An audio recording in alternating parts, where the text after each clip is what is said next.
Saat ini, mari kita ambil posisi ternyaman kita, dan mari kita persiapkan hati kita di hadapan Tuhan. Mari tanggalkanlah segala bebanmu, dan berfokuslah hanya kepada Tuhan saja. Nyatakan segala kerinduanmu kepada Tuhan, dan katakanlah bahwa kau siap mendengarkan firman Tuhan pada malam hari ini. Berdoalah. Into my heart, into my heart, come into my heart, Lord Jesus, come in today, come in to stay. Come into my heart, Lord Jesus.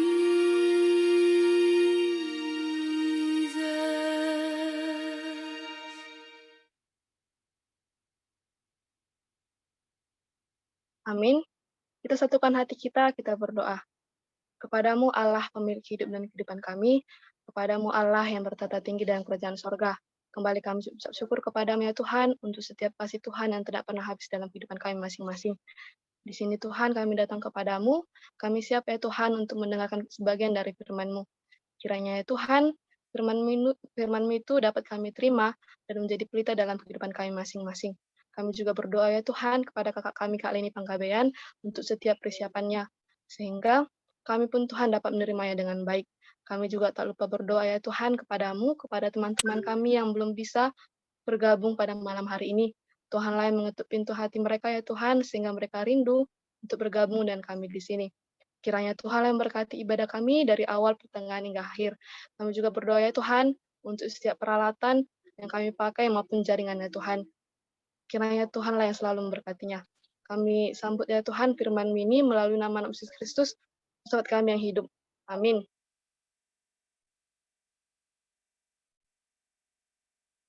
Hidup sebagai orang Kristen ialah hidup yang tidak bisa dipisahkan dari mengucap syukur. Alkitab berkata, tidak pernah ia berikan batu untuk anaknya meminta roti. Kita sering sekali berfokus untuk kejadian yang terjadi di luar apa yang kita harapkan, dan kita lupa akan kasih Tuhan itu sendiri. Kita sering sekali berfokus untuk suatu hal yang di luar kendali kita.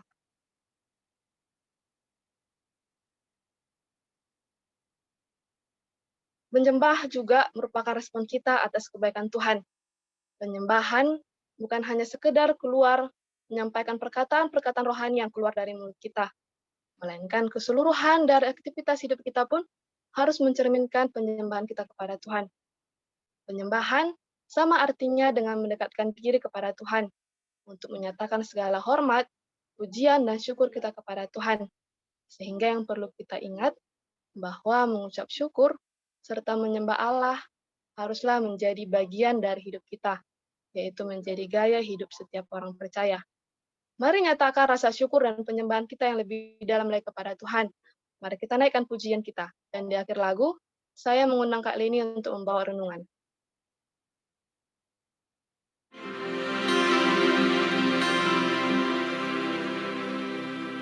Kau hiasi kehidupanku dengan kemurahan-Mu.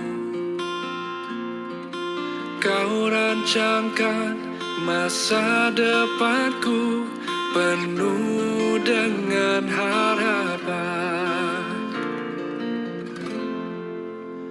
Aku ada saat ini, semuanya karena kasih-Mu. Aku hidup hari ini, semua berkat kemurahan-Mu. Terima kasih Yesus, Engkau sangat baik, teramat baik bagiku.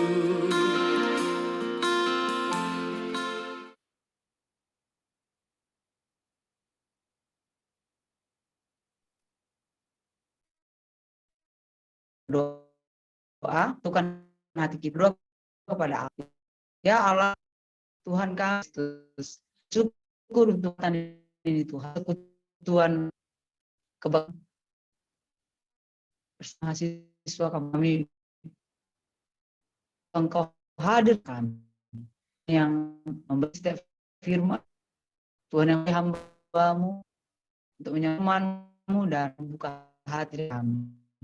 Kuasa kegelap segala pekerjaan si iblis, segala tipu hati yang mencoba menggerasi kami, kami tangguh pemberitaan Tuhan, fokuskan perasaan kami saat ini mau tolak semua setan iblis Tuhan Yesus Kristus. Tuhan Yesus, nyatakan kamu firman-Mu yang benar, firman-Mu yang hebat, dengan firman itu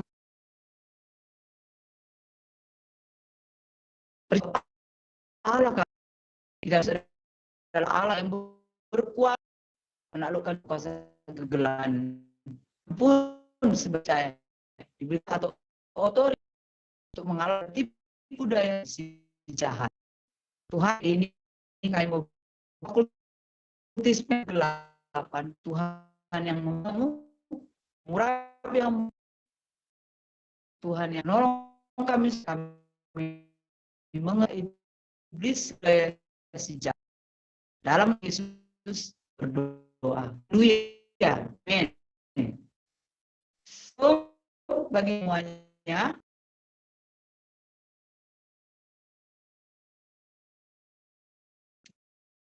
Shalom. Shalom Kak. Apa Ya, Kak, suaranya agak putus-putus Kak. Ya, sinyalnya di sini gereja Elan. Sudah saya Dek. Waduh, ya.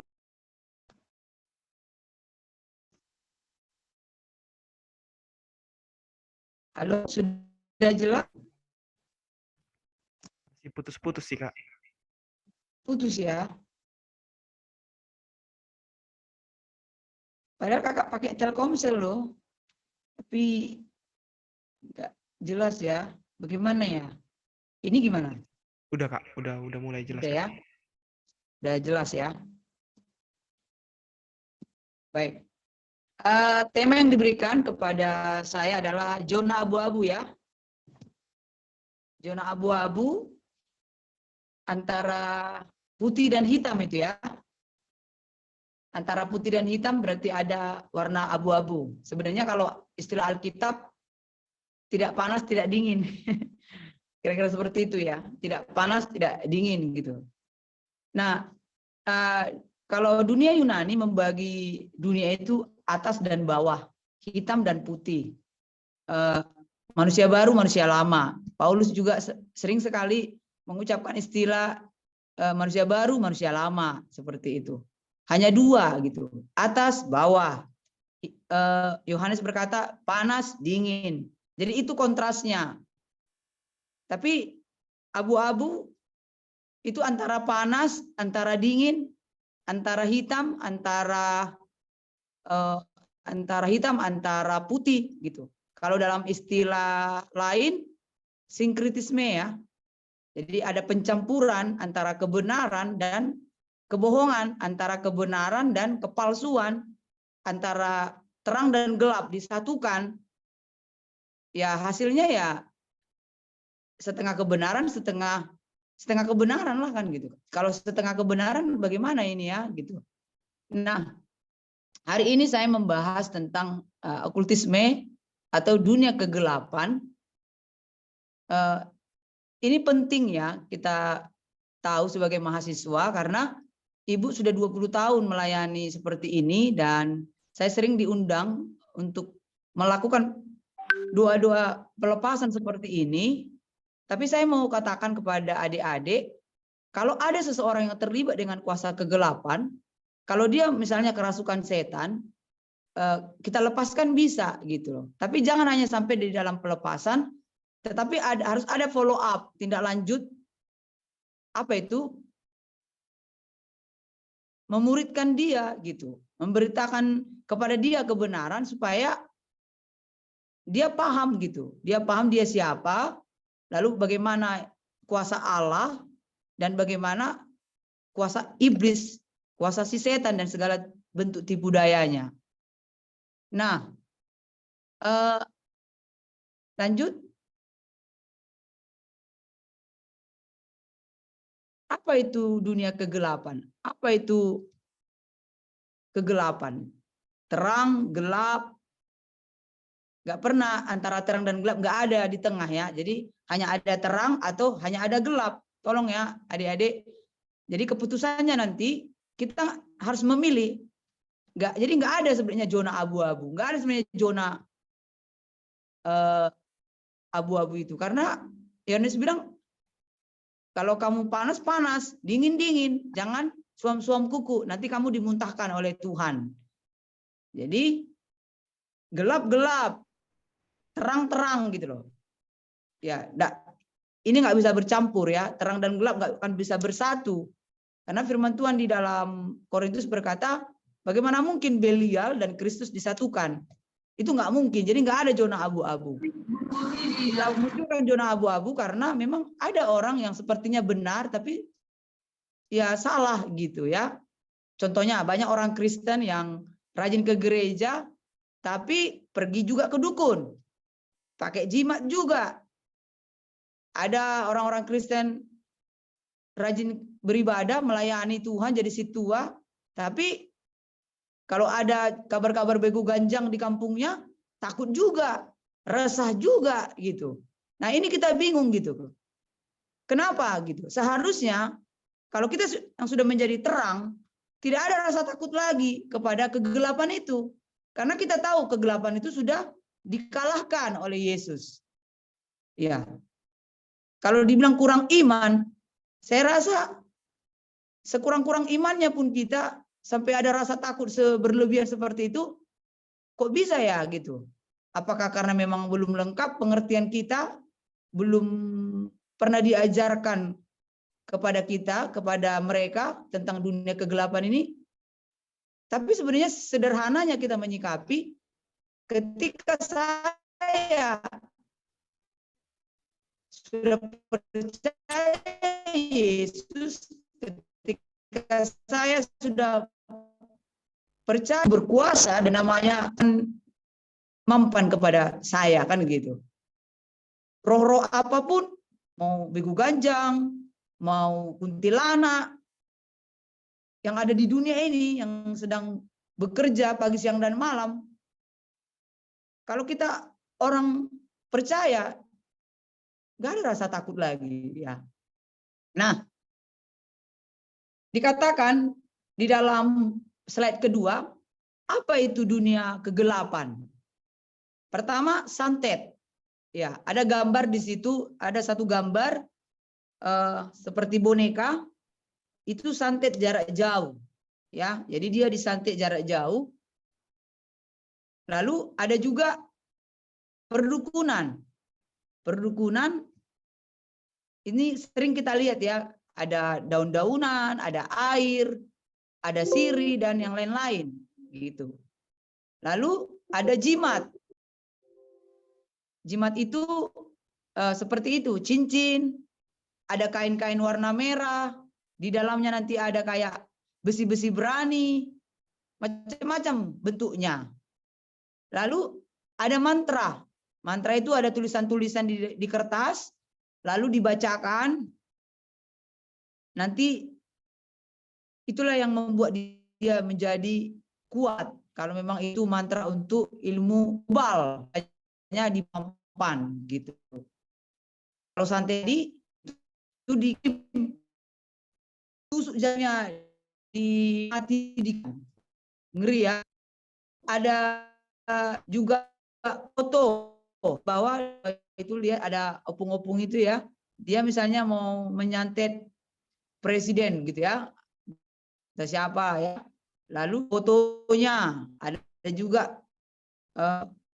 lewat boneka di bawah itu ada gambar asap-asap, itu seperti itu. Biasanya di kayak guci, asap-asap. Lalu gak bentuk jimat, adik-adik kampung, di kampungnya di banyak ini anak-anak bayi kayak gelang warna merah, warna hitam. Lalu petak seperti petak-petak seperti dibuat di leher. Ada yang mantra dipanggil, yang mereka sama-sama duduk di satu ruangan, lalu mereka manggil kayak jalangkung, jalangkung, jalangkung, datang tak diundang, pulang tak diantar, kira-kira gitu ya. Itu mantra jalangkung gitu. Lanjut. Nah, ada juga ilmu kebal ya. Jadi dunia kegelapan itu termasuk ilmu kebal. Dia makan kaca, dia potong bibirnya, dia potong-potong dagingnya, nggak mempan. Ada juga susuk.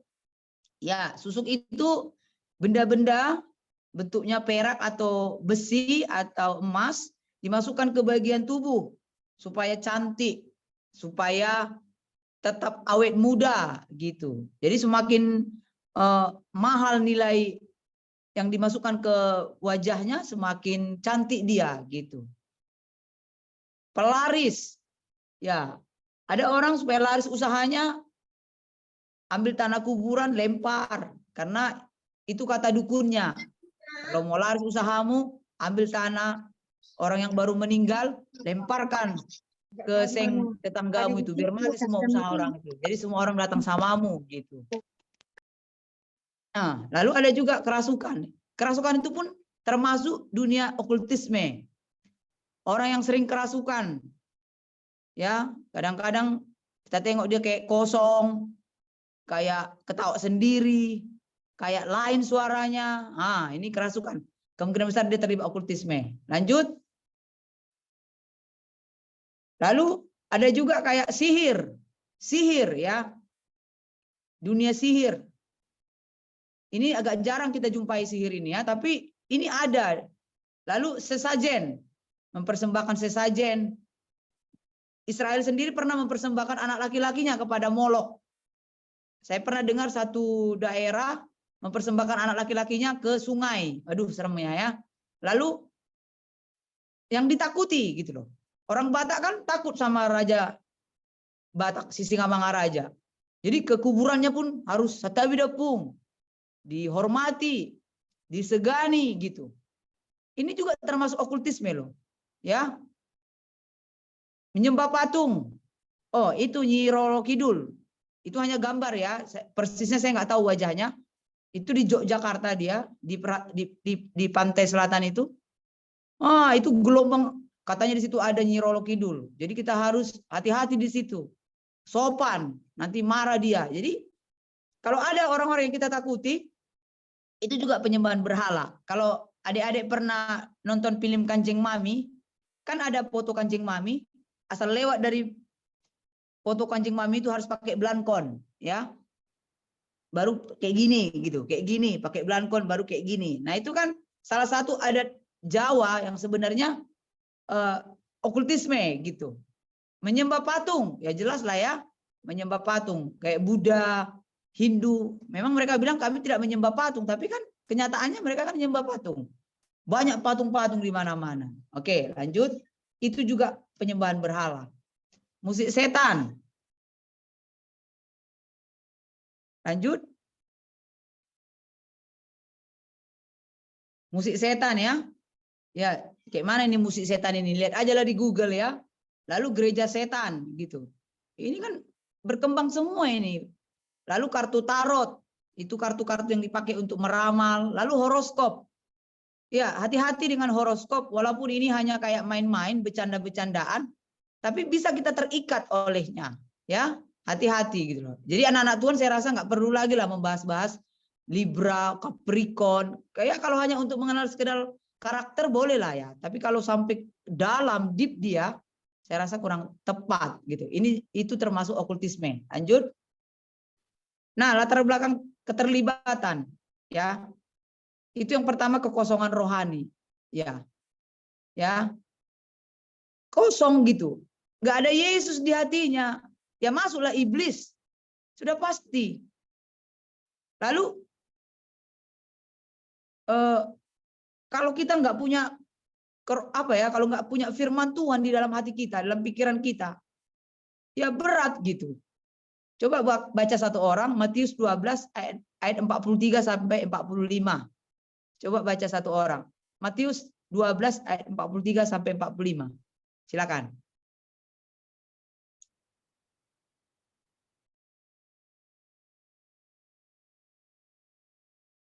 Bisa dibaca satu orang Matius 12 ayat 43 sampai 45.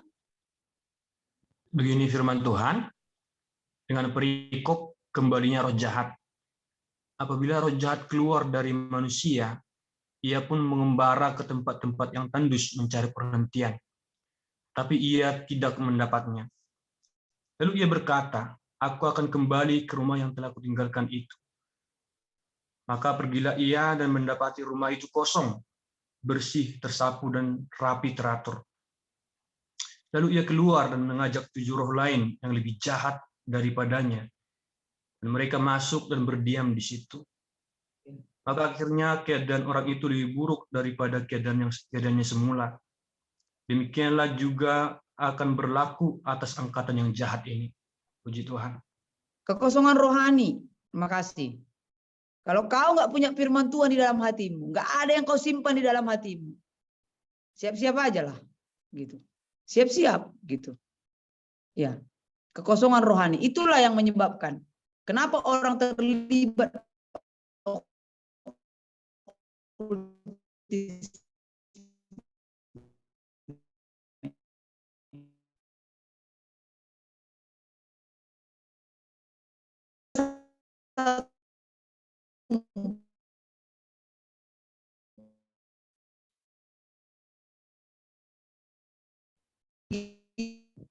Suaranya putus-putus, Kak. ramai kedua bisa ada itu labur firman udah jelas deh. Masih putus-putus, Kak. Tuh. Belum Iya. jelas, Kak. Gimana? Jelas. Apa orang mengalami kekuatan rohani pergi ke gereja? Jangan salah. Ada pernah menyampaikan firman Tuhan, ya kan?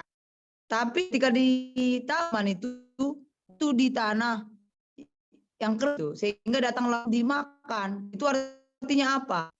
Ada ke gereja, firman Tuhan dicuri ibu, sehingga firman bertumbuh. Pikir orang raja nggak ada yang kosongnya gitu. Kalau dia tapi lakukan nggak kosong roh itu. Iya, jangan dia melayani, dia sudah tua. Kalau dia hanya firman dan tidak menghidupi firman, tidak pernah firman itu, tidak pernah malah firman itu, kosong rohani. Jamin 100 orang yang dukun, orang yang takut Tuhan bisa karena kominya Tuhan aninya ke gereja, jangan tertipu, jangan dulu pelayan namanya angka, maaf ya, salamnya terbalik, lalu ani itu terbalik, lalu nggak apa gitu, kenapa terbalik? Akhirnya dia katu dalam kehidupan kalau kita gitu. Gimana saya putus ya? Iya, Kak. Atau mungkin matiin kamera aja mungkin, Kak. Siapa tahu lebih lancar. Kamera aja dulu. Oke, saya matikan. Dia bilang, kata mama, kalau anak dalam akan disantet. Kalau yang suka sama aku nggak mampu. Saya, kau kan gereja, kau iman seperti itu kau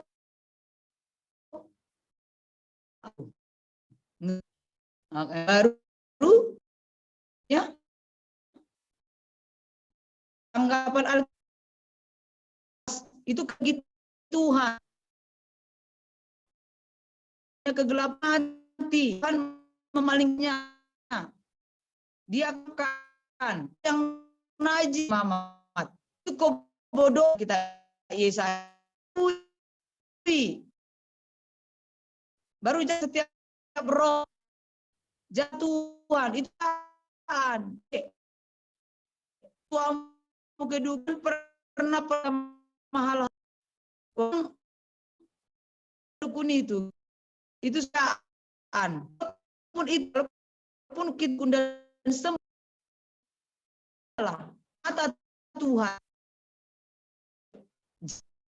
di mana sudah naik. Nah, roh jahat. Bagaimana roh jahat? Kalau di dalam kisah itu nanti bisa 6 sampai ada siap KPS ayat 16.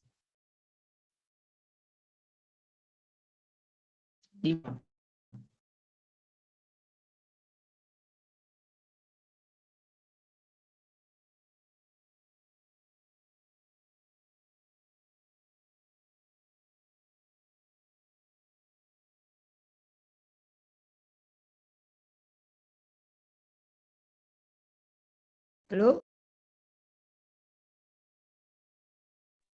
Nggak jelas Kak dari Tidak. tadi Kak. Iya, bagaimana ini?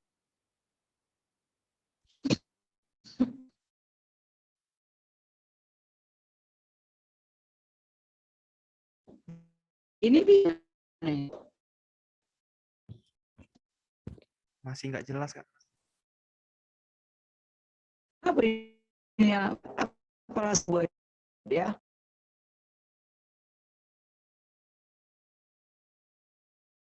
Halo?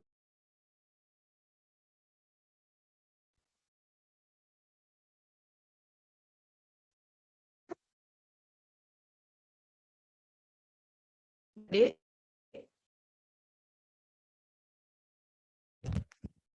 Nggak kedengaran, Kak. Kedengar. Udah berteriak besar. Gimana ini? Ide kakak merah.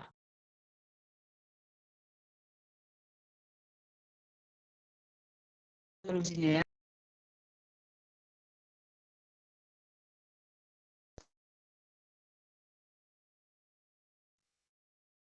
Gimana kita buat? Jelas juga. Putus-putus, Kak. Iya ya. Bagaimana kakak buat ini? Ini pas. Ini tadi bagus kok Kak. Hah? Ada Tadi yang bisa bagus dengar tuh, juga? Kak. Oh, ini Udah, udah bagus Kak ini. Udah bagus, Kak. Oke. Nah, coba baca Kisah Para Rasul 16 ayat 16 sampai 18 satu orang. Satu orang yang baca, coba. Para Rasul 16 ayat berapa tadi Kak? 16 sampai 18. Pada suatu kali, ketika kami pergi ke tempat sembahyang itu, kami bertemu dengan seorang hamba perempuan yang mempunyai roh tenung. Dengan tenung-tenungannya, tuan-tuannya memperoleh penghasilan besar. Ia mengikuti Paulus, dan kami dari belakang sambil berseru. Katanya, orang-orang ini adalah hamba Allah yang Maha Tinggi. Mereka memberitakan kepadamu jalan kepada keselamatan. Hal itu dilakukannya beberapa hari lamanya. Tapi ketika Paulus tidak tahan lagi akan gangguan itu, ia berpaling dan berkata kepada roh itu, "Demi nama Yesus Kristus, aku menyuruh engkau keluar dari perempuan ini." Ketika itu juga keluarlah roh itu.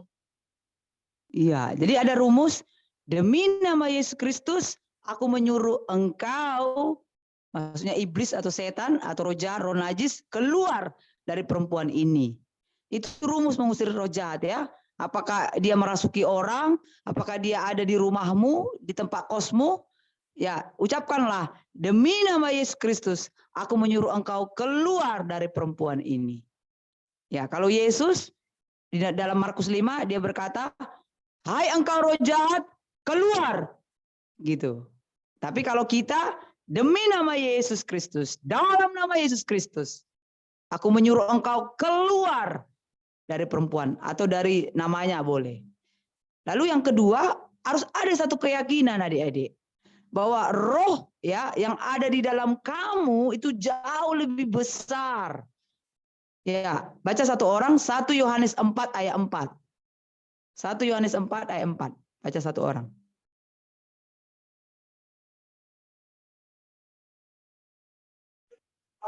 Satu Yohanes 4 ayat 4. Firman Tuhan, kamu berasal dari Allah, anak-anakku, dan kamu telah mengalahkan nabi-nabi palsu itu. Sebab roh yang ada di dalam kamu lebih besar daripada roh yang ada di dalam dunia. Ini penting. Inilah kalau ada firman Tuhan ini di hati kita, bahwa roh yang ada di dalammu jauh lebih besar. Apa lagi yang perlu kita takutkan? Ya kan? Tapi kalau nggak ada firman Tuhan ini, berarti kosonglah rohani kita. Ya dibilang ada begu ganjang di sini, ada kuntilanak di sini, ya pasti kita takut gitu. Tapi kalau kita berkata, oh roh yang ada di dalam saya lebih besar gitu. Saya pernah berbicara dengan satu orang yang kerasukan setan, lalu saya tanya, namamu siapa? Saya bilang, namanya sebenarnya Mega, tapi dia bilang namaku Dewi. Saya bilang gini, kamu bukan Dewi, saya bilang. Si Dewi ini adalah sepupunya si Mega yang sudah meninggal. Jadi Mega ini dirasuki roh jahat yang bernama Dewi. Dewi itu yang diyakini Mega ini adalah sepupunya yang meninggal. Lalu ketika saya bertanya, kamu siapa? Dia bilang, aku Dewi. Aku bilang, kau bukan Dewi, kau setan, saya bilang. Lalu tiba-tiba berubah wajah si Mega itu. Iblisnya, setannya nggak bisa lagi berkutik gitu kan, karena saya tahu dia siapa, bahwa dia bukan roh yang meninggal, dia adalah roh setan gitu. Lalu saya usir dan saya layani gitu ya. Jadi adik-adik perlu kamu tahu bahwa di dalam dirimu itu ada Roh Kudus, ada roh kebenaran, ada roh Allah ya. Jangan takut. Nah, penerapan, jika kamu pernah terlibat ya, lakukan 3 hal ini. Yang pertama, nanti kamu baca di Kisah Para Rasul 19. Yang pertama, percaya kepada Tuhan Yesus. Yang kedua, setelah kamu percaya, mengaku di muka umum bahwa kamu pernah melakukan perbuatan-perbuatan seperti itu. Itu dulu di dalam Kisah Para Rasul. Berarti ini mungkin maksudnya datanglah kepada orang yang lebih senior atau orang yang lebih mengerti. Ya, mengakulah kepadanya, ke pendeta boleh, ke majelis boleh, kepada kakak rohanimu boleh, mengaku, Kak, aku pernah terlibat. Dan yang ketiga, kumpulkan kitab atau jimat atau mantra dan lain-lain, lalu bakar di depan semua orang. Bakar di depan semua orang. Gitu. Ingat, semakin dalam kita terikat, semakin jauh kita dari kebenaran atau dari Tuhan. Semakin sulit untuk kita lepas. Hati-hati. Orang yang semakin sering ke dukun, maka kemungkinan dia depresi, gila, linglung, bunuh diri, keluarga berantakan, emosi tidak stabil, penyakit, dan lain-lain. Itu akan dia terima. Ya, saya bahas satu lagi ya, tentang necromancer. Siapa ini necromancer ini? Boleh ya? Necromancer ini, jelas suara saya, Dik? Jelas? Jelas, Kak. Jelas, Kak. Oke. Siapa ini necromancer? Necromancer adalah pemanggil arwah. Ya, dia pemanggil arwah. Jadi ada satu film, ya. Film itu adalah Frankenstein ya, Victor Frankenstein. Dia mau menghidupkan mayat gitu loh. Dia mau menghidupkan mayat yang kita sebut dengan zombie ya. Zombie. Nggak ada ini ya. Ini mana ada mayat bisa dihidupkan. Kecuali Yesus. Ya. Yesus yang bisa menghidupkan mayat. Coba lihat. Nekromansi adalah praktek pemanggilan arwah. Tujuannya adalah agar manusia dapat berkonsultasi dengan orang-orang mati. Dan biasanya dilakukan dengan pertolongan seseorang sebagai medianya. Jadi dipanggil arwah seseorang oleh dukun, oleh mediatornya, lalu ngomong sama dia. Nah ini pun praktek yang gelap ini. Dan yang datang itu masalahnya bukan orang yang dipanggil, itu setan. Saul pernah memanggil Samuel. Itu bukan Samuel, itu setan. Sekalipun dia tahu semua tentang Samuel, tentang cerita Saul, setan kan tahu juga, merekam juga apa yang kita bicarakan, tahu situasi kita. Tapi itu bukan Samuel, itu setan. Ya. Lalu selanjutnya, bagaimana pandangan Alkitab? Ya sama kayak tadi. Ya. Oke. Silakan adik-adik. Kalau ada pertanyaan, kakak sampai di sini aja. Barangkali mari kita lebih banyak berdiskusi. Silakan kalau ada pengalaman. Kak, mau nanya lagi tuh, Kak. Iya. Kemarin waktu ada pesta keluarga kan, Kak. Terus itu amang boru saya, tapi udah meninggal, anaknya lah yang pesta. Terus waktu pesta, anaknya kesurupan, katanya itu bapaknya yang masuk atau amang boru saya. Kayak membilang, jadi pengantin inilah nanti kalian. Soalnya kakak saya menikah kan, Kak. Bapaknya kan udah meninggal. Jadi waktu menikah, masuklah ininya, kerasukan lagi itu ceritanya kan. Tetapi yang kerasukan itu jadi kayak bilang poda-poda lah gitu, kayak bilang kata-kata biar mereka sekata, biar jadi pernikahan yang baik kayak gitu, Kak. Itu memang sebenarnya itu memang iblis atau gimana, Kak? Kayak Kakak bilang tadi kan. Berarti itu iblis ya, Kak ya? Iblis, itu pasti iblis. Jadi dirasuki seseorang, kenapa? Kemungkinan besar dia juga terlibat yang dirasuki itu, atau orang tuanya, atau siapalah kan gitu. Pasti ada hubungan mereka dengan kuasa kegelapan itu, keluarga itu. Karena kan Dek, pengalaman kakak, setan pun nggak akan masuk ke kita kalau kita nggak izinkan gitu. Buktinya orang-orang ateisme itu kan nggak kerasukan setannya orang itu. Jadi nggak bisa. Artinya kalau orang percaya nggak bisa dirasuki setan. Jadi kalau ada orang yang dirasuki setan, berarti dia kosong rohaninya, bukan orang percaya Yesus, dan kemungkinan besar dia yang terlibat ke kuasa kegelapan atau keluarganya, gitu. Jadi yang datang itu Dek, 100% bukan bapak tuanya, bukan kakaknya, atau siapapun itu setan Dek, itu setan. Iya. Karena nggak ada lagi hubungan antara orang mati dan orang yang hidup. Firman Tuhan bilang orang yang mati dikumpulkan bersama-sama dengan Allah di Firdaus kalau dia orang percaya. Kalau dia bukan orang percaya, maka dia ada di dunia orang mati, di Hades, di tempat penantian. Dan roh-roh itu nggak bebas berkeliaran. Yang berkeliaran di bumi ini roh-roh jahat, Dek. Roh-roh jahat. Sekalipun mungkin mereka bisa meniru suaranya, tahu masalah, permasalahan, ya. Iblis kan roh, setan kan roh. Dia kan merekam. Mereka kan tahu apa yang terjadi dengan kita. Kita nggak melihat orang itu melihat kita sehari-hari gitu. Mereka tahu apa yang kita alami. Mereka tahu apa yang kita rasakan. Waduh, enggak Dek, enggak. Itu bukan ya Dek, bukan.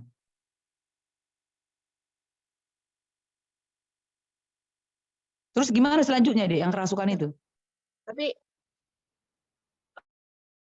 masalahnya kan Kak, masih banyak orang yang percaya hal-hal seperti itu kan Kak. Kayak udah datang si ini gitu, misalnya ada yang meninggal, terus kayak tiba-tiba kamar mandi ribut, terus ada yang bilang, udah datang opung mau mencuci piring. Sebenarnya itu kayak mana lah Kak menjelaskan ke orang tua itu nggak opung loh, itu ke ini, itu yang lain loh Ma gitu kan. Karena melekat sekali ke budaya orang Batak gitu.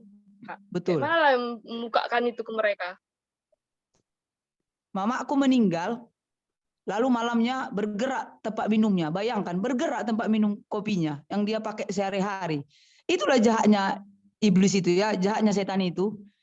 Sudah ada pemikiran itu di dalam orang Batak, dibenarkan lagi dengan fenomena-fenomena seperti itu kan, makin dipercayai lah kan gitu. Lalu bagaimana kita menjelaskan itu. Saya rasa kita jangan diam, tetap kita sampaikan. Kita katakan firman Tuhan. Itu setan gitu. Tidak ada lagi hubungan orang mati dan orang yang hidup gitu. Tetap kita jelaskan, Dek. Walaupun kita mungkin dibenci, tapi jelaskanlah dengan kasih kan, jelaskanlah dengan kesungguhan, dengan kasih gitu. Memang namanya juga udah kebudayaan Batak ya kan, udah melekat kali kayak gitu. Tapi tetap kita bicarakan, Dek, bahwa itu bukan mama kita, itu bukan opung. Si mabami katanya. Yang betul-betul hoi katanya. Buktinya persis suaranya, tahu selera opungmu. Iya. Namanya setan, umurnya udah lebih tua dari kita. Ya kan? Lebih pintar dari kita. Meniru, dia jagonya gitu. Gitu, Dek. Memang berat ya, tapi harus disampaikan pelan-pelan, Dek. Harus disampaikan. Jangan diam. Apalagi ini waktu-waktu ini kan makin jahat ya. Kita nggak boleh berdiam diri. Kalau untuk hal yang jahat saja kita berani, kenapa kita untuk hal yang benar kita takut gitu? Jangan takut gitu, Dek. Tapi disampaikanlah dengan etika, dengan kasih, gitu. Bila perlu, kalau ada yang kerasukan, bila perlu kau ikut di situ gitu, mendoakan yang kerasukan itu, menyadarkannya gitu, supaya mereka melihat kuasa Tuhan itu kan, gitu, Dek. Jadi saran kakak tetap disampaikan, jangan diam, jangan acuh. Segimana bisa kau sampaikan, Dek. Tugas kita kan hanya menyampaikan firman Tuhan. Tugas Tuhannya menobatkan kan? Gitu, Dek. Kira-kira gitu dari kakak. Terima kasih, Kak. Iya. Untuk teman-teman, apakah ada yang mau memberikan pertanyaan? Secara langsung juga boleh. Ya, saya mungkin ya Kak. Saya salah satu alumni dari KMKS juga. Saya tinggal di Tebing. Nama saya Karuli Boru Purba. Mungkin sedikit pengalaman ini Kak. Orang yang punya indera keenam ya, yang bisa membaca kita dari jauh, sekalipun itu masih kenalnya baru, dia belum kenal betul dengan seluk-beluk keluarga kita, tapi bisa melihat dari jauh apa yang terjadi dengan kita. Itu mohon penjelasan Kak, seperti apakah itu? Apakah itu memang salah satu juga perbuatan dari setan dan berusaha untuk meyakinkan kita bahwa ya menyelewengkan kita lah jalannya untuk percaya kepada Tuhan sepenuhnya. Terima kasih Kak, itu aja mungkin yang saya tanyakan. Oke, kamu kenal sama ya?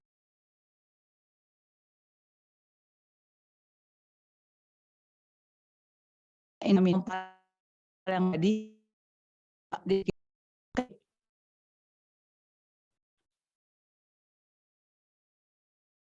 halo? Putus-putus, Kak. Kenal sama putus lagi. Orangnya? Halo? Halo Kak. Kenal ya, Dek? Enggak jelas Kak yang Kakak bilang. Kenal sama ya, kemampuan itu.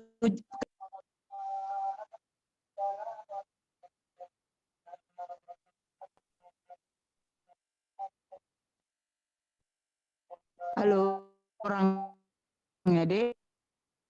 Ya. Kurang jelas Kak suaranya Kak. Kamu orangnya yang indera keenam itu? Iya. Kenal? Tunggu ya Kak. Saya sekali pernah berjumpa sama dia, terus itu komunikasi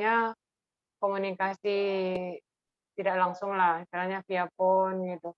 Jadi saya pernah coba dia dengan kondisi saya yang sekarang misalnya, dia bisa tahu dan dia bisa seperti yang saya pikirkan memastikan bahwa itulah salah satu orang yang tidak suka dengan saya, misalnya seperti itu dia. Jadi Memang kalau secara apanya saya sih nggak yakin, cuman Loh, sampai putus-putus. iya, gantian ya Kak, putus. Iya. Tidak kenal Jadi, dekat, tidak kenal begitu dekat lah dengan saya, cuman iya, pernah berkomunikasi sekali dua iya. kali pernah jumpa. Nah, komunikasi itu berlanjut via phone aja gitu, tanya kabar. Dan ketika saya pernah memastikan saya punya masalah loh yang seperti ini, ya. Terus dia bilang dari sana, ini orangnya yang tidak senang dengan kamu dan berusaha untuk membuat kamu itu selalu dalam situasi yang apa namanya ya, panas hati gitu. Kita tidak merasa nyaman, kita merasakan selalu kalau jumpa dengan ataupun di tempat kita berjumpa dengan orang itu selalu eh, apa namanya emosional kita tinggi memuncak gitu. Itu gimana Kak? Ya kalau saya pribadi ya, saya nggak terlalu bisa menerima ya ada orang punya kemampuan bisa lihat hantu gitu. Atau kalau memang dia bisa lihat hantu, dia terlibat dengan kuasa kegelapan gitu. Kalau saya pribadi gitu. Kalau ada orang bisa melihat hantu, melihat gitu kan, ada kemungkinan besar dia itu terlibat dengan kuasa kegelapan. Kemungkinan besar ya. Kecuali dia memang misalnya hamba Tuhan ya. Dia hamba Tuhan dan Tuhan kasih dia karunia penglihatan, ya saya bisa terima gitu. Tapi kalau dia hanya orang sehari-hari, tiba-tiba mampu mendeskripsikan semua kehidupan kita atau sebagian kehidupan kita, dan bahkan dia mampu menyebut nama, bukankah itu mengerikan gitu loh? Ya kan? Dia nggak menyebutkan nama sih, Kak, bukan menyebutkan Iya, nama, tapi dia tahu itu istilahnya misalnya gini, perempuan loh yang tidak suka sama kamu itu gitu. Mungkin ini bisa juga nanti ke depan untuk adik-adik yang ada di sini juga kan iya. pasti ada hal-hal yang seperti ini. Nah memang Iya, dia bukan bukan Kristiani Kak, dan bukan iya. memang anak Tuhan. Oke. Bagi saya itu dukun. Ah, itu dia terlibat kuasa kegelapan itu. Dia punya kemampuan spiritual kayak gitu, itu dipertanyakan itu, Dek. Menurut Kakak, sampai dia mampu kayak gitu. Aduh, bahaya kali itu. Padahal belum tentu juga perempuan, belum tentu juga benar yang dibilang itu kan. Padahal dia hanya mensugesti kita aja nya. Mensugesti, mencoba menebak gitu loh. Akhirnya dipakai setan dia kan. Digunakan setan dia gitu. Dimampukan setan dia. Karena kayak kakak sendiri ikut Tuhan ini nggak mudah juga kita. Misalnya ada kehilangan uang atau ada masalah, nggak simsalabim juga Tuhan ngasih solusi sama kita kan. Setiap ada permasalahan, nggak simsalabim gitu loh. Ada proses yang Tuhan izinkan kita hadapi setiap menyelesaikan masalah gitu loh. Jadi kalau ada sampai orang punya kemampuan kayak gitu, menurutku itu dari iblis menurutku, karena belum tentu kan yang dibilang itu benar. Padahal kita sudah curiga, kita sudah, aduh gimana lah. Banyak kali rumah tangga loh, Dek, pecah gara-gara orang-orang kayak gini. Beneran. Banyak kali orang yang bersahabat rusak gara-gara orang seperti ini. Gitu.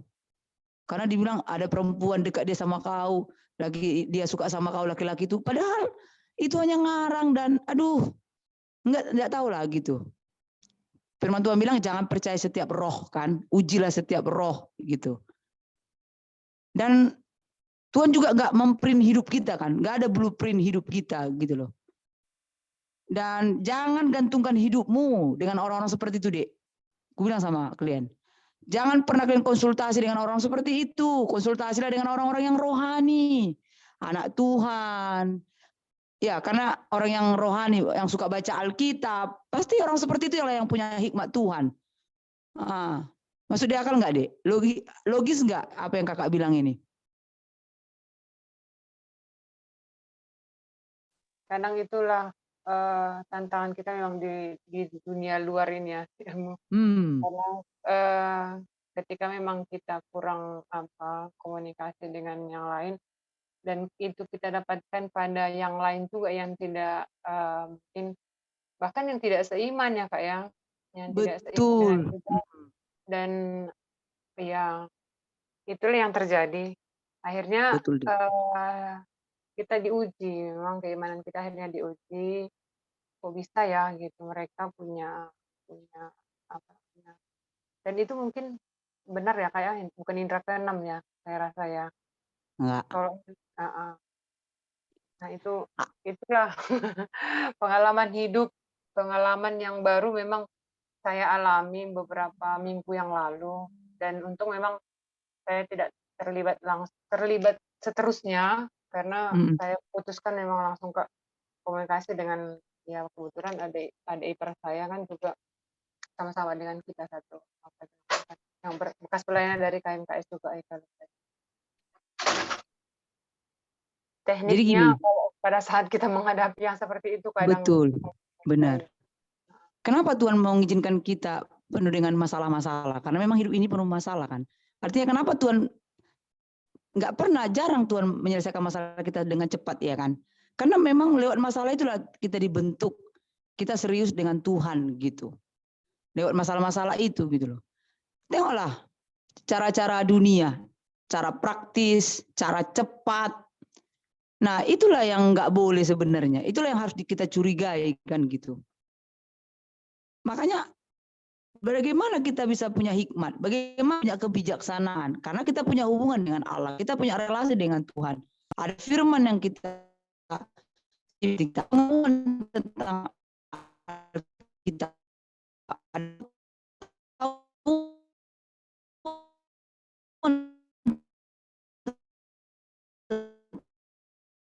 tentang Allah. Nah, bila mereka ada kepada jangan mencari kepada hikmat itu orang-orang yang punya kapas gitu loh, kemampuan roh.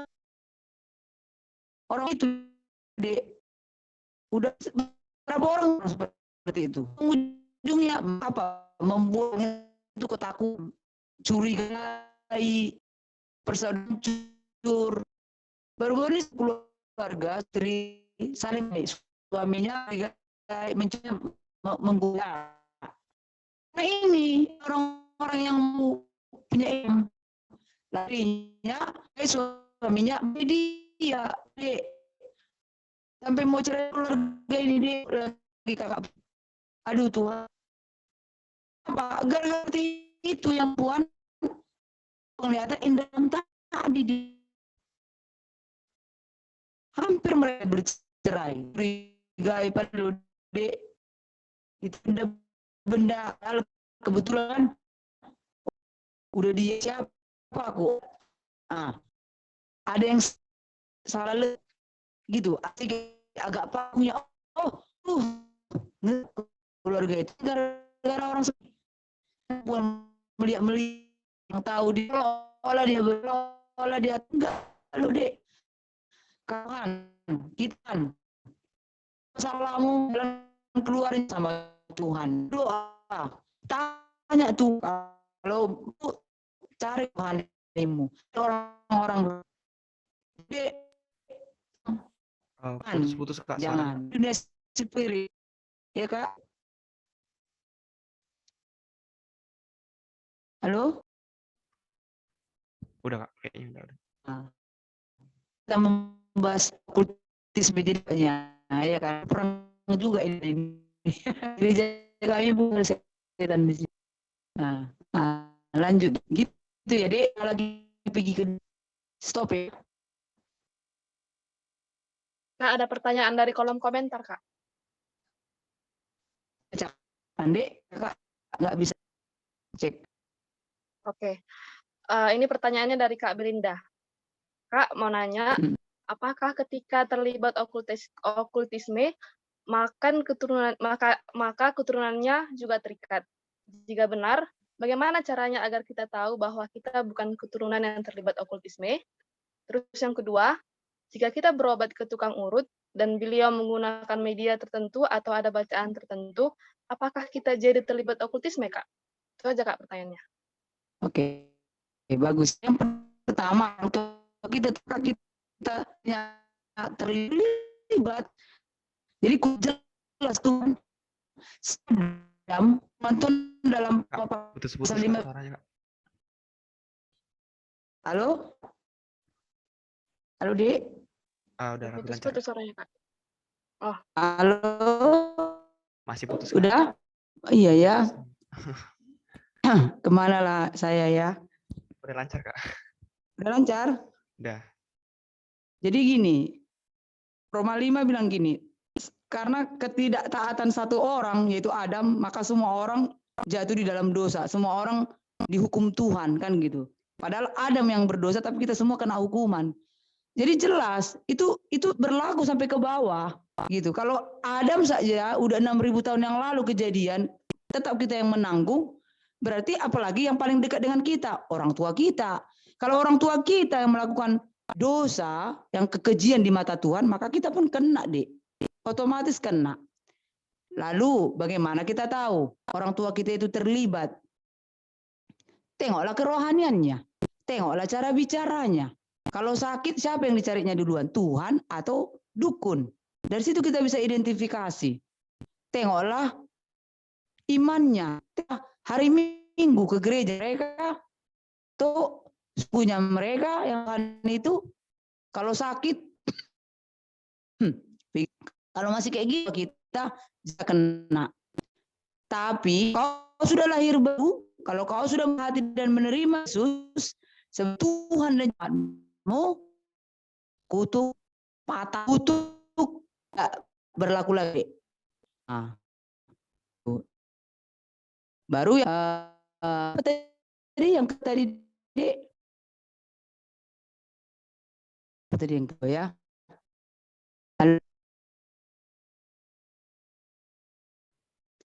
Halo? Yang kedua Kak, jika kita berobat ke tukang urut Ya. dan beliau menggunakan media tertentu atau bacaan tertentu, apakah kita jadi terlibat okultisme Kak? Iya. Kita nggak tahu ya memang dukun, nggak tahu sengaja kita datang, tapi kita nggak dukun kan? Tapi punya kita kan, ada rupiahnya nggak tahu ya. Dia jadi anak tuh, ya dia lah gitu loh. Tadi aku dipegang, pinjamkan aku, gitu. Tapi jangan lagi kedua aja. Nah, apanya itu? Aku pun pernah nanya, tiba-tiba ya aku. Tapi kan orangnya kan nggak enak. Putus-putus Kak. Iya.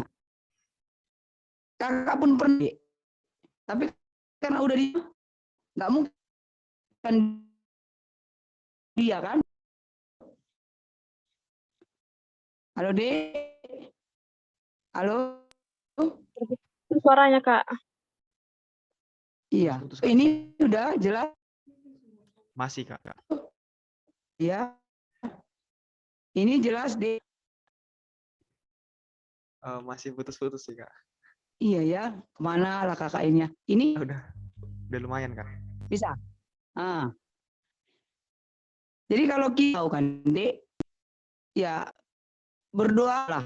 Tuhan tadi anak mengaku dosa aja lah. 1 Yohanes 1 bilang kan gitu. Nah, kalau kita sudah tahu dengan sengaja ini bahaya. Berarti mengalami kekosongan rohani. Rohanimu lagi gitu. Hati-hati.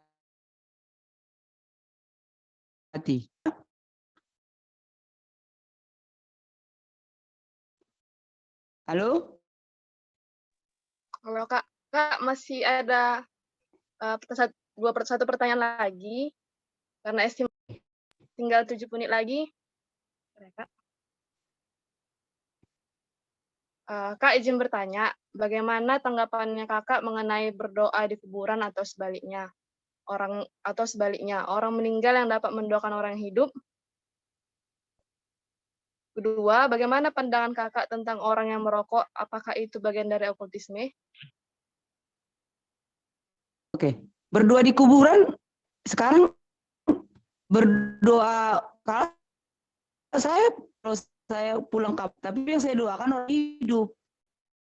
Salah adalah kalau berdoa yang mati itu gitu.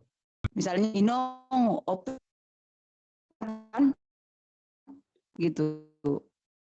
Makanya ada doa-doa dikatakan ya Santo ini kami kan lagi mereka yang mati supaya didoakan. Kalau orang protes menerima itu seperti itu. Masa mati disuruh menang hidup? Teologi kita itu mentah. Tapi kalau berdoa dengan kalau yang supaya dekati keturunan yang meninggal boleh, nggak salah itu. Untuk orang mati supaya orang mati itu dia orang mati itu menjaga kita, itu okultis itu. Suara kakak deh. Kurang, Kak. Ini tantangan ini ya. Ini. Halo? Masih, Kak. Ini bisa, Kak. Halo? Udah, Bisa, Kak. bisa, Kak. Udah. Halo? Bisa? Bisa, Kak. Bisa, Kak. Bisa? Jadi kalau berdoa di kuburan boleh. Asal yang didoakan keturunan yang mati itu, yang hidup-hiduplah didoakan kan. Tapi kalau orang mati itu disuruh mendoakan kita, enggaklah. Terus masalah merokok, apakah itu bagian dari okultisme? Enggaklah, ya kan? Itu kesenangan itu. Itu kesenangan. Itu kedagingan itu. Ya. Kalau rokok ini kan dokter aja pun melarangnya. Merokok membunuhmu, merokok dapat menyebabkan impotensi gitu loh. Tapi nggak ada kaitannya dengan okultisme, Dek. Merokok ya. Kecuali dia merokok sebagai syarat untuk dia memanggil arwah atau memanggil seseorang lalu syaratnya merokok, itu okultisme gitu. Jadi medianya merokok, asapnya itu penting gitu loh. Gitu deh. Gimana? Halo? Iya, Kak. Kak, Gitu ya. ada yang bertanya, Kak. Boleh. Tadi si Maya, Kak, raise hand. Untuk Maya.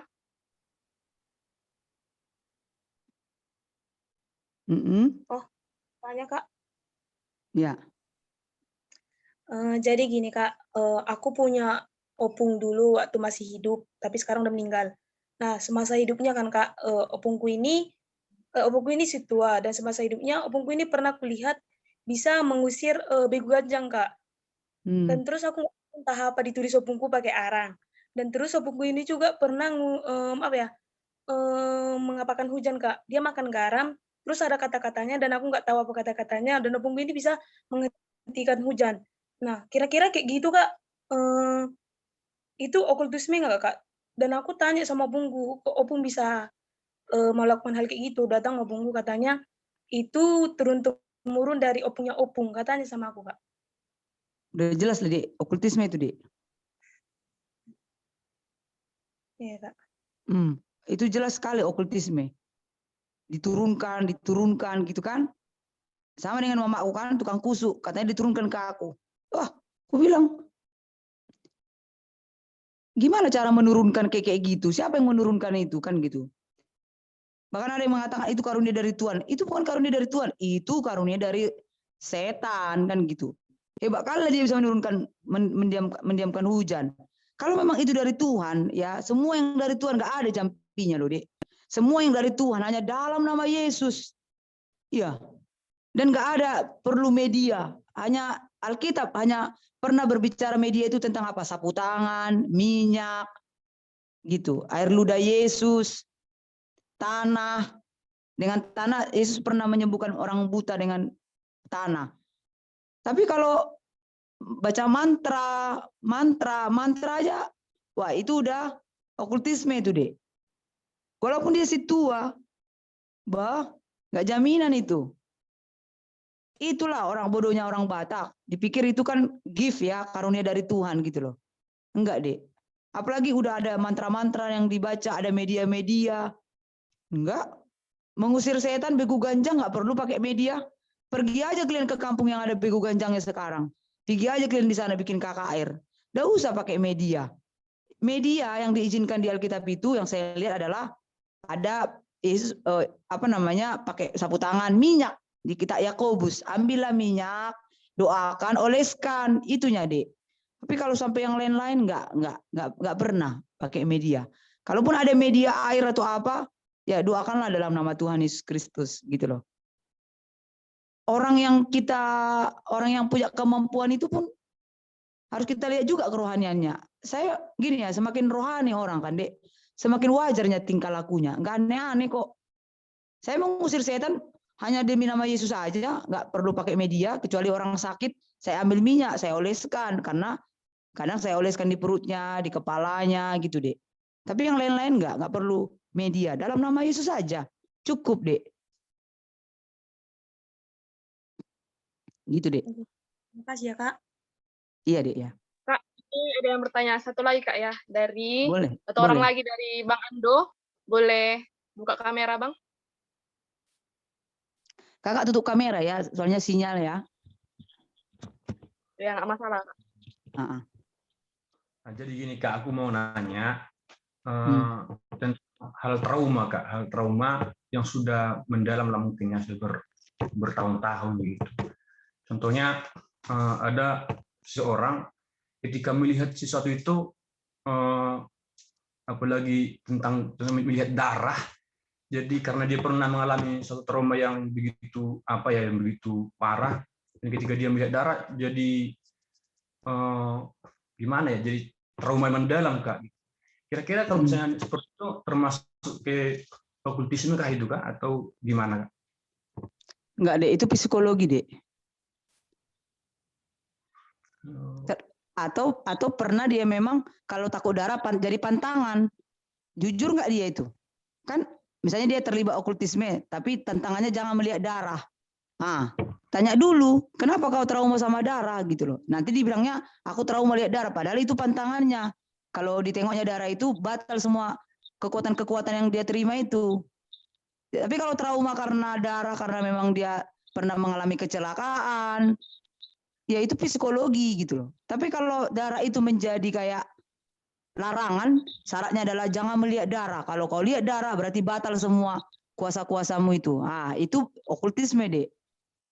Makanya ditanya dulu gitu, kenapa trauma apa yang menyebabkan dia trauma sama darah gitu Dek. Iya ya Kak. Kasih Kak. Iya Dek ya. Terima kasih untuk teman-teman yang sudah bertanya.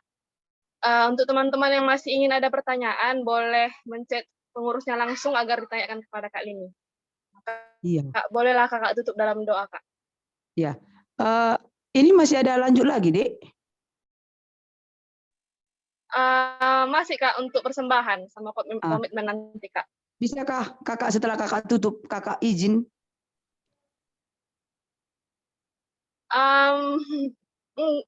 Enggak sih Kak, masih ada doa terakhir lagi Kak.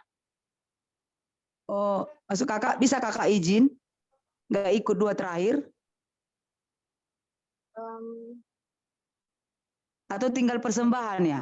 Maksud Kakak karena apa namanya? Iya, Halo Dek? Halo? Iya Kak. Kalau boleh Kak ikuti sampai akhir lah Kak, sampai selesai persembahan baru ada doa Kakak untuk mendoakan persembahan Kak. Iya ya. Ini suara Kakak ini masih terdengaran ini. Halo? Masih terdengar dengar, Dek? Kak, tapi terdengar Kak.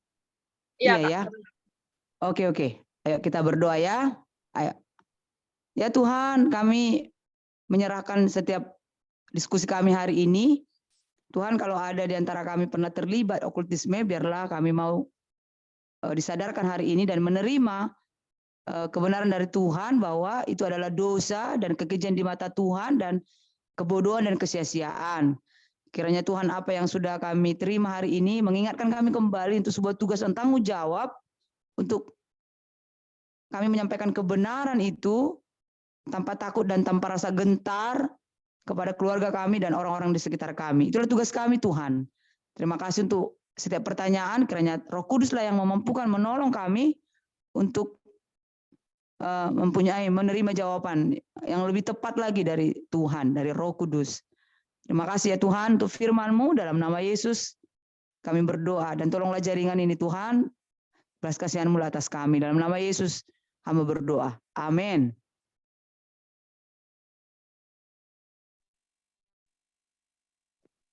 Amin. Kita bersyukur untuk kebenaran firman Tuhan yang boleh kita dengarkan. Kiranya kita bukan hanya sebagai pendengar, melainkan pelaku firman Tuhan.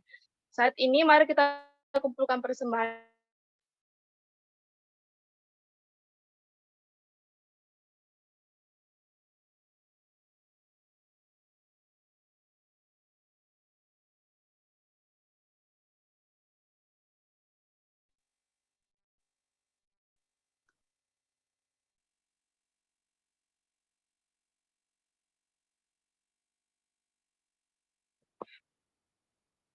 Saat ini mari kita kumpulkan persembahan kita. Ayat yang mendasari persembahan yaitu terambil dari Mazmur 96 ayat 8. Berilah kepada Tuhan kemuliaan namanya. Bawalah persembahan dan masuklah ke pelatarannya. Dan persembahan boleh dikirimkan melalui rekening yang tertera.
Kita bersyukur untuk persembahan yang boleh kita kumpulkan.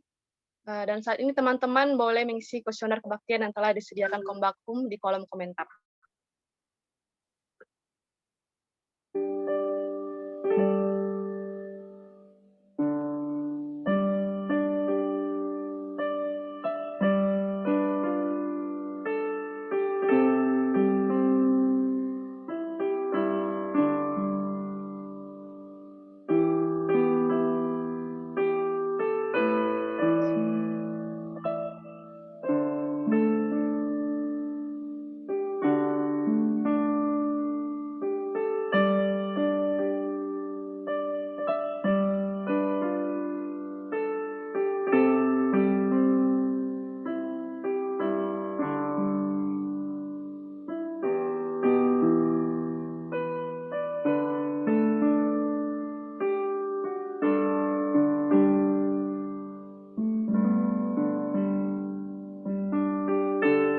Tibalah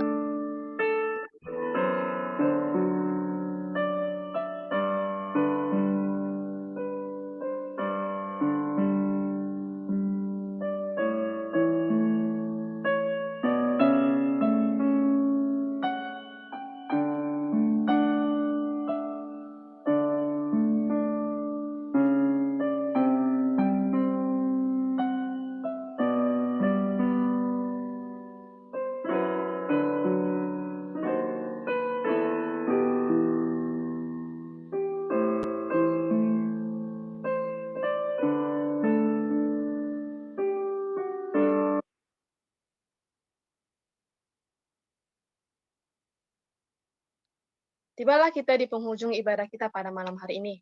Tidak lupa kami juga mengundang teman-teman sekalian untuk tetap bergabung di ibadah jam doa dan kebaktian minggu depan dengan tema yang berbeda dan pelayanan berbeda. Jangan lupa ya teman-teman. Oke.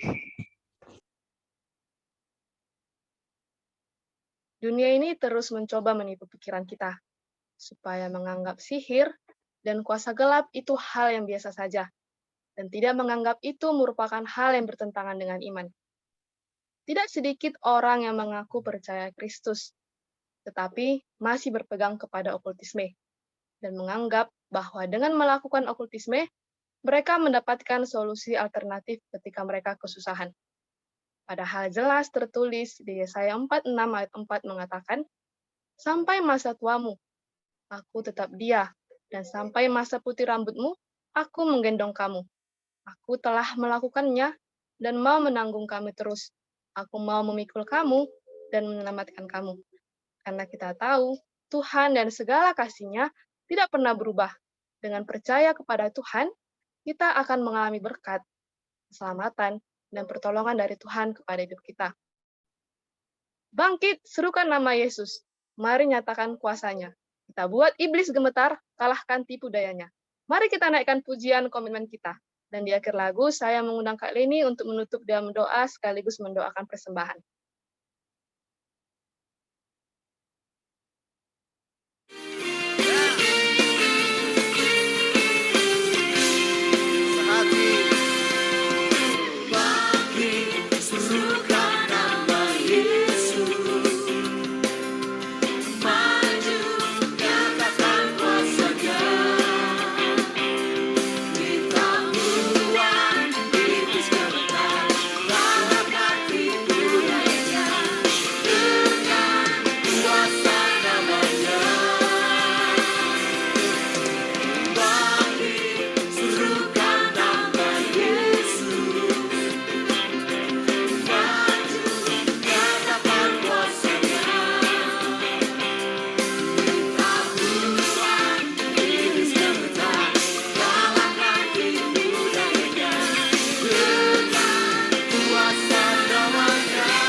Mari kita satukan hati kita berdoa.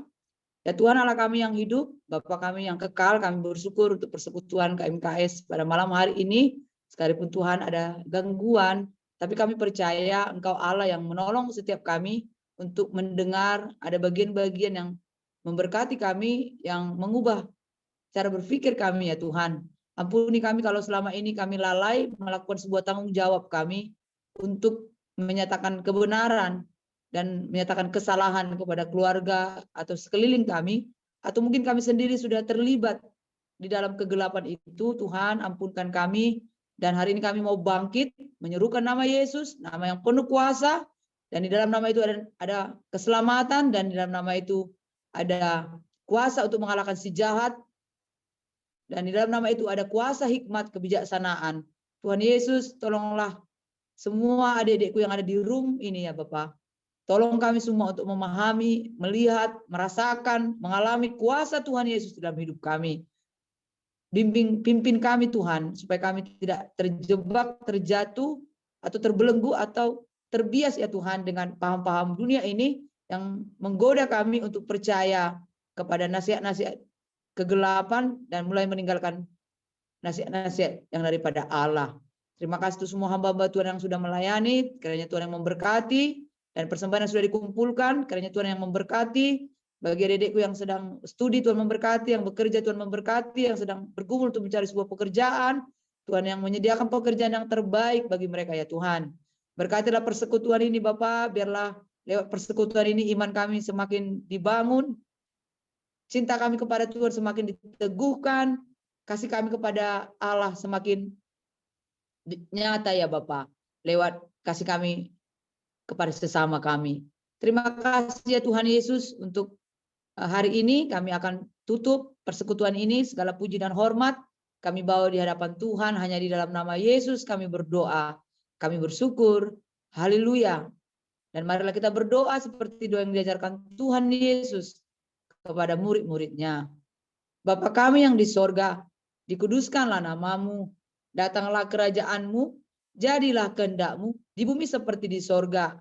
Berikanlah kami pada hari ini makanan kami yang secukupnya, dan ampunilah kami akan kesalahan kami, seperti kami juga mengampuni orang yang bersalah kepada kami. Dan janganlah membawa kami ke dalam pencobaan, tetapi lepaskanlah kami daripada yang jahat. Karena Engkau yang punya kerajaan dan kuasa dan kemuliaan sampai selama-lamanya. Amin. Mari kita terima berkat Tuhan. Tuhan memberkati engkau dan melindungi engkau. Tuhan menyinari engkau dengan wajahnya dan memberi engkau kasih karunia. Tuhan menghadapkan wajahnya kepadamu dan memberi engkau damai sejahtera. Amin. Bapa, terima kasih.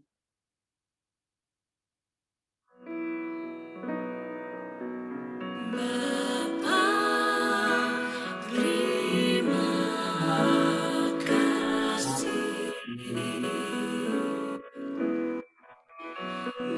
Bapa, terima kasih. Bapa di dalam surga, Tuhan terima kasih.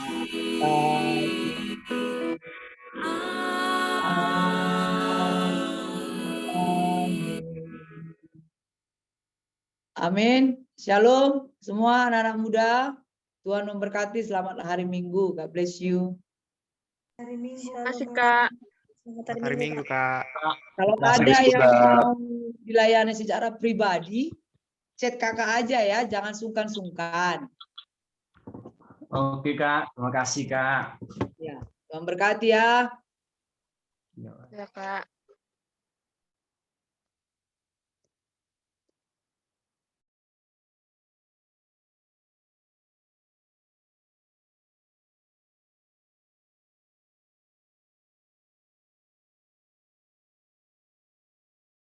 Oke, Kakak izin juga live ya dari ini Zoom-nya. Terima kasih banyak buat adik-adik semua.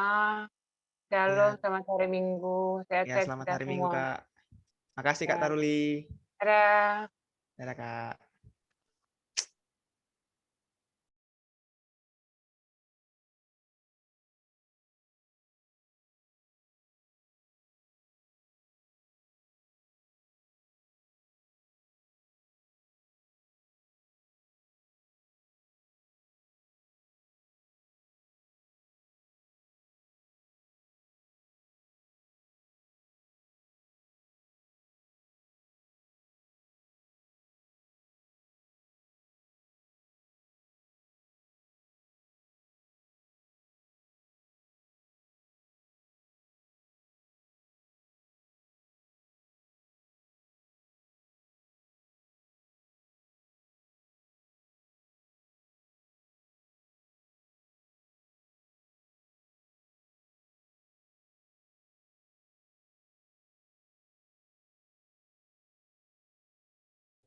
Selamat hari Minggu, Kak Rinda. Selamat hari Minggu, Maya. Happy Sunday semuanya. Kapan kita sharing, Joy? Minggu. Lagi ada laporan aku, Bang. Laporanmu. Bukannya udah apa kalian nasi sama dosen? Dek main kalau itu. Dari dosen Bang sedikit, Bang. Selamat hari Minggu, Bang. Selamat hari Minggu, Kak Rinda. Selamat hari Minggu, Anggi. Hari Minggu. Selamat hari Minggu, Kak Belinda. Kak Tania. Selamat hari Minggu, Victor. Selamat hari Minggu semua. Shalom, shalom. Shalom. Salam apa tadi salam? Ngeri opungmu ya, Maya. Salam alum katanya. Agak, jangan kayak gitu, Joy. Mai, Dek, Iya, nanti Kak. boleh konsul lah, Dek, sama kakak itu, Dek. Kan itu opung kandungmu kan, Dek. Iya. Karena bukan kakak mau gimana, setahu kakak keturunan ketiga tuh masih terikat kayak itu. Berarti coba konsul aja gitu, Dek. Oh, oke, Kak. Oke, thank you ya. Kak, makasih ya, Kak. Oke. Terima kasih semua yang melayani. Terima kasih, Kak Belinda. Iya, selamat hari Minggu, Wirandi dan semua. Selamat hari Minggu, Kak Belinda. Shalom. Shalom. Mai, nanti minta sama Bang aja nomornya. Kakak itu. Rizka, Enak, list sama si Rizka. Kenapa, Enak Bang? kok kakak itu. Oh, Enak kok iya. kakak itu ngajak cerita, Mai. Mau pikir enak dimakan.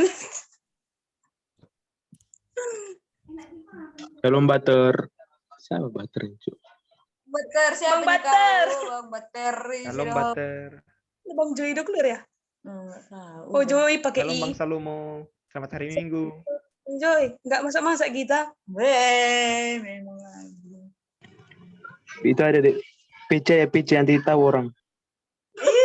Udah tahu orang cemen. PC. Bagilah kami. Kami di secret lapar kami ini. Nggak masak kayu. Ah, CPK gasik. orang ini. Apa? Baru pulang CPK training. tadi kan capek. Oh iya ya. Maunya kalian pagi-pagi lah masak. Sebagai calon Masak pagi. istri yang baik.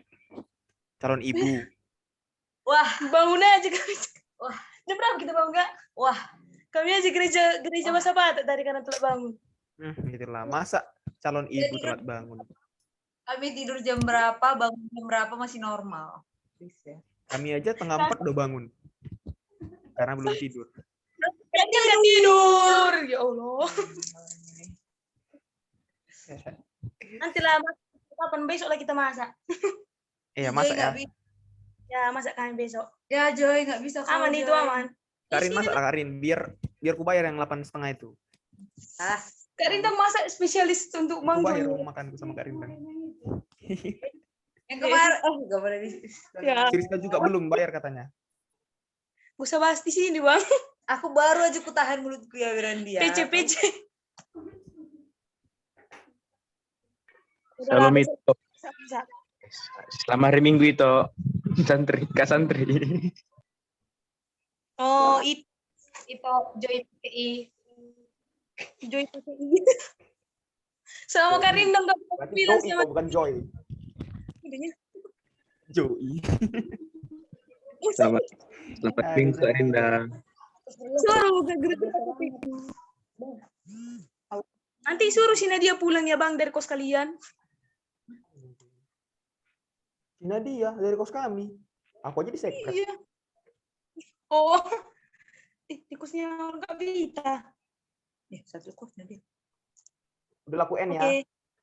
Si Tani. Iya Kak Tani. Disuruh sini dia aku datang ke sana ngapain aku